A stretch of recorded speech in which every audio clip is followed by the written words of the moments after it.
There is a growing and troubling double standard in how certain activist groups and foundations approach Cuba, especially at a moment when Cubans themselves are risking everything to demand freedom, while ordinary citizens on the island face political imprisonment, arbitrary arrests, censorship, and repression. Some American progressive groups travel to Cuba under the banner of humanitarian engagement.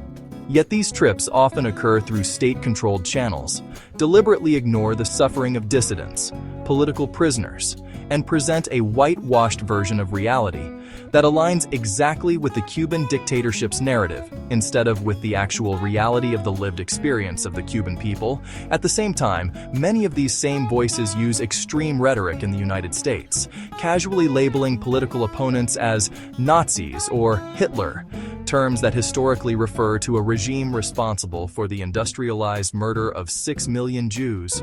This contradiction is stark. On one hand, engagement with an actual one-party authoritarian state that restricts freedom and supports international terrorist organizations like Hamas and has systematically executed its own citizens is framed as compassionate and humanitarian. On the other hand, fellow citizens in a democratic society are demonized with the most severe labels in modern history. This inconsistency raises serious questions about moral clarity and intellectual honesty.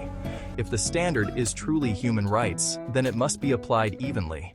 The voices of Cubans calling for liberty should be amplified, not overshadowed by foreign activists who ignore repression, have no connection to Cuba, and historical terms like Nazism should be used with precision and respect, not as political weapons.